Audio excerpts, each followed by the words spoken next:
Hey everyone, Kevin P. McAuliffe here, and I am back again with another Boris TV tutorial. And in this lesson, I want to continue our talk about creating credit rolls inside of Avid Media Composer using the Title Studio effect. In the previous lesson, we were talking about the basics, how to create a very basic title roll. In this lesson, I want to ramp it up a bit and talk about creating some advanced rolls, specifically if you're working on things like feature film or episodic television, where you've got credit rolls that contain a ton of credits, logos, and other elements like that. One thing that's important to keep in mind that in the example we used in our last lesson, when we created a page that had credits on it, that page can only be 8,000 pixels high. Most people think that's a limitation, but the team at Boris Effects has come up with a super simple way for you to create multiple pages and to create advanced credit rolls inside of Media Composer very quick and very easy. Okay, let me keep the introduction short.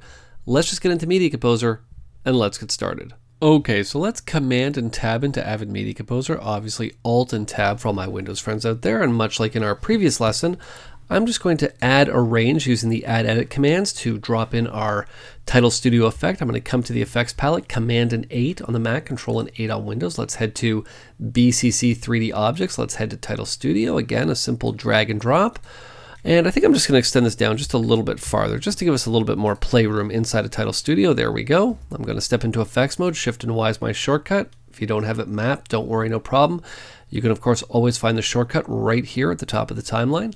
Let's launch the Title Studio user interface. Now, what's important to keep in mind is that what I'm going to show you up until this point is no different than creating the basic credit roll that I showed you in the previous lesson. I always like to delete my container here and just start from scratch with a new title container. I'm going to add some flat text.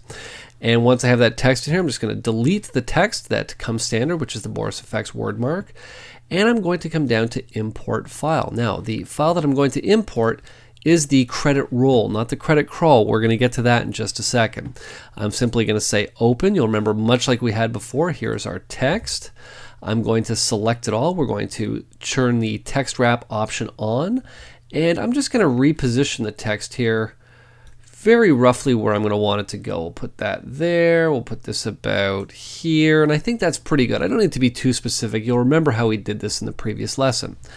Now what I'm going to do is I'm going to change this text color to be white, just so that it stands out from the other text that we're going to create. So I'm going to turn the text to white. Now you'll remember in the previous lesson what I had done was I got in and I added a couple keyframes to animate this credit roll.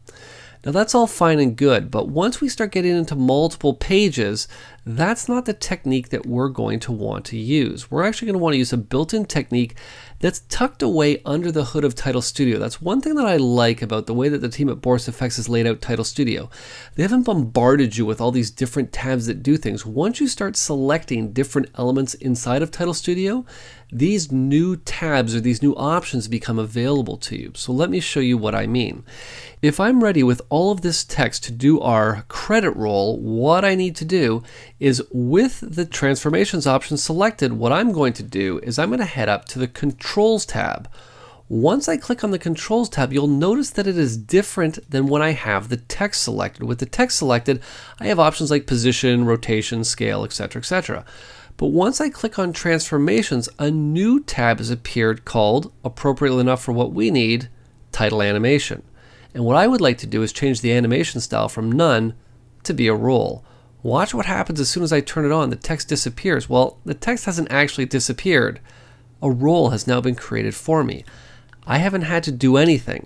All I've had to do is turn that option on, and Title Studio will immediately create a roll that starts off the screen at the bottom at the very first frame and rolls off the frame at the very end to create the exact title roll that I need. Now this is all fine and good because I only have one page of text. But what if I'd hit that 8,000 pixel barrier that I had and I needed to start adding some extra pages?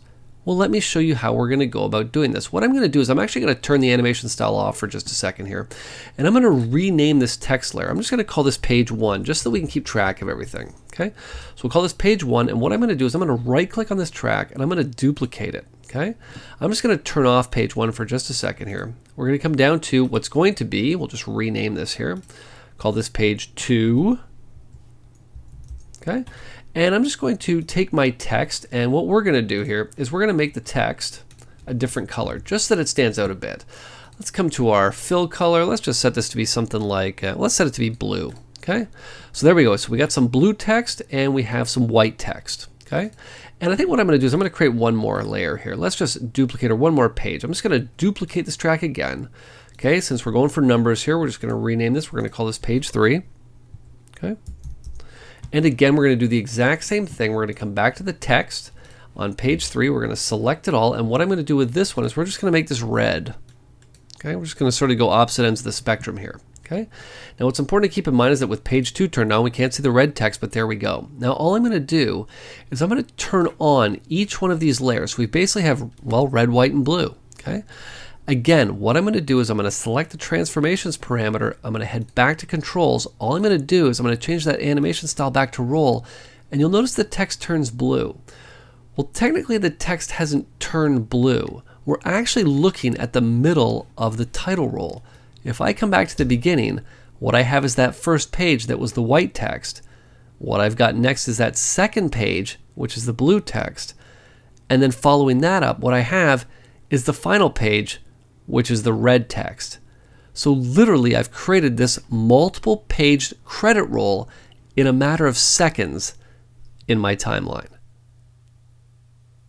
Now, I want to head back up to the title animation window for a second because I want to talk about a very common situation that people might run into. So here's the example. In this case, I'm working with full frame HD footage, which is great for the purposes of my roll. But what if I had some footage that was letterbox, so a black bar at the top and the bottom of the screen? Now, of course, I could render out the credit roll full frame so it goes across the letterbox and then crop it after the fact by dropping an effect on top of it, or I can just do all of that work right here from within Title Studio. So how do I go about doing that? Well, it's actually very straightforward. All I'm going to do is inside of the title animation window, you're going to notice that I have some options for masking the top and masking the bottom.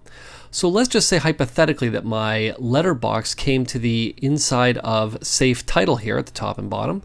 All I'm going to do is I'm just going to crop the top a little bit, and I'm just going to get it pretty darn close to title save here. Probably about there, and I'll just do the exact same thing with the bottom. This looks like it's about 72, so maybe I'll just punch in 72 at the bottom as well. That's looking pretty good, and you'll see now that basically this credit roll is cropped exactly where a letterboxing would be. And what I also have the ability to do is to get in and blend the top and blend the bottom so that we can actually have a soft masked roll. And what's also very cool is the fact that if I decided that what I'd really like to do is just put all of this back to 0, and I'd like to do something like the Star Wars text roll off the top where it says it is a period of civil war, etc., etc., remember, you still have complete control over the position rotation of the entire scroll, not just any one specific page, but the whole scroll by simply coming to the Position tab when you have your transformations for the whole container selected. Let's just come in there. I'm going to come down to my spin, and you'll see that I can take this and I can rotate it so that the text will actually be moving off into the distance if I wanted it to do that.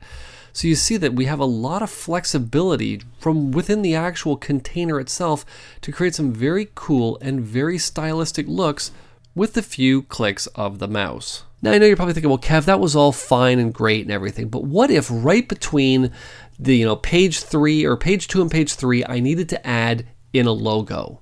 How would I go about doing that? Well, let me show you. What I'm going to do is I'm going to take page 2 and I'm going to right click on it again, and I'm going to come down. We're going to duplicate this track, and I'm going to call it, appropriately enough, logos. Now I'm just going to put one logo in, but you're going to understand how this is going to work when you see me put it in. What I'm going to do is I'm going to navigate over here to where you can see the T icon, which represents that this is a text layer. And all I'm going to do is change it from a text layer to an image file. I'm going to select the Boris Effects logo, and I'm going to say open. Now what happens is that a giant gap has been left for that Boris Effects logo, which is definitely not what we want. So how do we go about adjusting it? Well, what we're going to do is we're going to deselect the flat texture. We're going to select logos, and you're going to notice that in logos, when we have it selected, we have a new tab called Page. With Page, what I'm going to do is I'm going to adjust the header, and I'm going to adjust the footer to give me the exact space that I'm going to want in between the one text page and the other text page. Now in most cases what I'd probably do is leave this to be something close to each other, like 44, and we'll even just do 44 just to make it an even number here. But basically if I needed to get in and add more space or less space, we could just adjust this to be 75 and 75, or we could make it 15 and 15, which is basically going to give us, let's make sure we got 15 and 15, the exact space that we're going to need between these elements. And basically just like that, what we've created is a super complex animation, literally in a matter of minutes, which in most cases could take a super long time depending on the application that you're using. And of course what's important to keep in mind is that at any point, if I'm happy with the way that this looks, all I have to do of course is simply say apply. This is going to be immediately applied to my timeline. I can come back and just hit play, and there's that roll in my timeline. Now of course the roll is a little bit fast for the purposes of what we're doing, but I also did put it in a very short amount of time. I think this is only about 20 seconds long, and that's a lot of text in 20 seconds. Okay? Now, of course, you might also be thinking the text quality is not that great, but that's only because I have it at half res. Once I turn it up to full res, you'll see the text looks really great now. And of course, again, it's still playing back in real time in my timeline. Super long roll with logos in real time. That's Title Studio for you right there. Okay, now let me show you a different technique. I will quickly want to show you how to do a title crawl. And the example I'm going to use is the emergency broadcast system. We'll hear that occasionally. You'll see that banner go across the bottom of the screen when we have severe weather. How do we get in and create that? Well, what I'm going to do again is I'm just going to do the exact same technique here. Let's just set this up. Let's grab Title Studio. Let's drag it and drop it down here. Let's again step in. We'll launch the Title Studio UI. Much like we've done before, we're going to delete this layer. We're just going to add another title container. We're going to come in. I'm going to add some flat text. And much like we've done before, I'm just going to import a file. We have our credit crawl here. I'm just going to say open. And let's make our text white. And I think I'll make it a little bit bigger here. Let's maybe make it a point size of, let's make it a point size of 20. I don't want it to be too big, and the text, of course, we want it to be white. Again, this is nothing different than what I had done before, and now what I'm going to do is make sure that I have the transformations parameter selected. I'm going to head up to controls. I'm going to change my animation style to crawl. You'll notice that as soon as I do that, I'm just going to bring the crawl in a little bit. We've got a problem. You can see that the text has been cropped off because our text stretches beyond the page length that we have.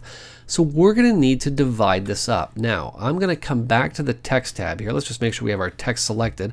I'm going to come back to the desktop. Let's just open up our crawls text here. And I think I'm going to bring it to about here. This is probably a good length here, about the halfway point. I'm going to copy this text.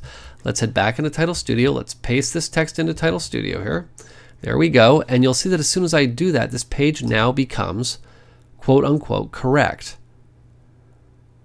Now, of course, it's up a little bit high in the frame here. So let's just bring it down. Let me make sure my transformations are selected. I'm going to come back to controls because I can adjust the position right here. Now I'm going to come right about here just so that I can see what I'm doing. I'm going to adjust the position down pretty darn close to title safe here. I think that's pretty good. Now what's important to keep in mind is that as soon as I add that keyframe in here, you'll see that because we had the keyframe at the beginning, we got that little bounce happening. No problem. What I'm going to do is just change the keyframe interpolation here to be constant. So this way it's just going to stay there at the bottom of the screen, just like that. Now of course we know that if we want to add another page of this crawl, all we need to do is to stop what we're doing. I'm just going to rename this track much like I'd done before, page 1. Okay. And again, let's right click. Let's say duplicate track. We're going to call this, of course, page 2. And in page 2, I'll just turn page 1 off here. Let's come back to our text. Let's come back to our document. Let's select the second part of the document. Let's copy that back in here. We're going to select everything. We're going to paste it in. You'll see the text immediately change. And what's important to keep in mind is that as soon as we turn that layer back on, I'm going to hit play here. And of course, we now have the two pages back to back, just like this. You actually won't even notice right there is where the page changed. You don't even notice the difference. The crawl is so seamless that you're now ready to drop this into any timeline that you're working on. That's really how powerful and how simple the animation tools are for creating things like rolls and crawls inside of Title Studio. Now, before we wrap up, I want to show you one more advanced technique that's going to add another additional level to our credit roll. In many cases, when we create credit rolls, we normally have a few supers that will appear first, produced by, directed by, edited by, before the roll actually starts to happen. So let me show you how we can do that quickly and easily inside of Title Studio. Now, again, this is going back to the default effect that we'd applied. I'm just going to launch the Title Studio user interface. We're going to, again, delete everything much like we'd done before. But this time we're going to add a new 3D container because we're going to be creating two animations that are going to be separate of each other. So I want to make sure that my animations, my roll, and my animation, my new animation that I'm going to show you, are going to be in two separate containers because remember, those animations are applied to those containers. So let's add a new 3D container, and in this container we're going to add a new title container. Now I'm going to right click, we'll just rename this track, we'll call this roll. Okay. And let's create another title container. I'm going to make sure I have the scene selected. We'll say new title container. And I'm going to rename this. And I'm just going to call this produced by. Okay. And let's just do the roll first. Why not? So with the roll selected, we're going to add some flat text. We know that we're going to delete that text. Again, this is all stuff that we've done before. We're just going to import a file. We're going to import the credit roll. I'm going to say open.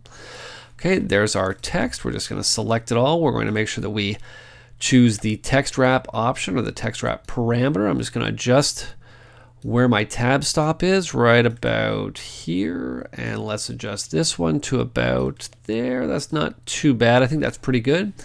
Now again, let's do exactly what we did before. Now I should probably make my text white here, just like we'd done originally. There we go, looking very nice. Okay, so again, much like I did before, I'm going to select the transformations parameter. I'm going to come up to controls. I'm going to come to animation style, and we're going to choose roll. The only difference this time is I don't want the roll to start at the beginning of the composition. I'm going to want it to start a few seconds in. We're going to put it around the 4-second mark. Now, what's also important to keep in mind is that if I adjust anything else other than the main container, the main title container, the animation is not going to start where it should. So if I grab the main container, the start of it, and I just drag it down, like I said, roughly about 4 seconds, about here, you'll see that now the roll starts there. Very nice. Okay. Now what I need to do is inside of my produced by container, we're going to do exactly the same thing. We're going to add some flat text. Now this text is a little bit big, so why don't we make it a lot smaller? Let's make it somewhere around 32. Okay, that's pretty good. And let's center this text up. And let's type in, of course, produced by. Okay. And I'm going to type my name in here. Okay. Okay, so it's produced by Kevin P. McAuliffe. Now, of course, I could get in and adjust where this text is positioned, but I'm okay with that for right now. What I'd like to do is I'd like to fade this text in and fade it out before my roll starts. So how do we go about doing that other than getting in and starting applying keyframes? What we're going to do is we're going to use another animation technique. Now again, I'm going to come down to the transformations parameter. I'm going to come back to controls, and you'll notice that in the animation style dropdown, we have a few other options. Now the last one is type on that I'm actually going to leave out of this for now because that parameter alone really requires its own tutorial. I'm going to talk about the three above it: fade, zoom, and shuffle. Now they sound fairly self-explanatory. Fade in, zoom the text, and shuffle the text in from the sides or from the top and bottom. Now, I'm going to show you how this technique works with fade, and it's going to work exactly the same with zoom and shuffle. Okay, what I'm going to do is I'm going to come down to the fade animation style, and I'm going to select it. Now, as soon as I select it, you'll see the text disappear. That's okay. What's also happened is a couple of keyframes have been dropped into my timeline, right at the start, right at the end, which is a basic fade up. Okay. Now it's a very quick fade up. You'll see that the fade in rate is 6 and the fade out rate is 6 as well. Now what exactly does that mean? What that means is that it's a fade in rate of 6 frames and a fade out rate of 6 frames as well. Now what's important to keep in mind is that the technique I'm showing you with the fade in and fade out is almost the exact same idea as with creating multiple pages. I could create multiple pages and even cross fade them together with the cross rate right there. Okay, but like I said, we're only dealing with one super for right now. So all I'm going to do in this case is I'm going to change the in and out rate to be 12 frames. I want it to be a bit longer than that. Now I know that 4 seconds, which is about the amount of time that we've left before the roll starts, is about 96 frames. So what I'm going to do is I'm going to maintain hold frames, and I'm going to set the hold frames value to be 96. You'll see that what it's done is it's shortened the container up to be 4 seconds long with a 12 frame fade in and a 12 frame fade out. Now again, remember, you can have multiple pages in there, but you see what happens now? So this is going to fade out and then the roll is going to start. Now of course what's awesome about this is that at any time I can adjust where the roll is going to start so that it's actually going to start over top of the super that's there. So we could even have it pretty much go right to where the super, the text is rolling, is going to get right to the super, and then it's going to fade out, and then we'll have our roll go. So this is how we can, again, take it to the next level, create even more complex titles inside of Title Studio without having to get out of, get back into Media Composer, start adding layers, adding multiple versions of Title Studio. No, you can do all of this work right from within the Title Studio interface. Give it a preview to make sure that everything's good to go, and once you're happy with it, all you got to do is simply say apply to apply this technique to your timeline. Let's just have this fade out here. There we go. Let's say apply to apply it to my timeline. There's my text. I'm going to hit play, and there we go. Very cool, very quick, and very simple. Okay, so I hope this lesson has shown you how you can now take your credit rolls, your credit crawls, and some other great animation styles to take your titling to the next level in Media Composer without having to leave that Media Composer timeline.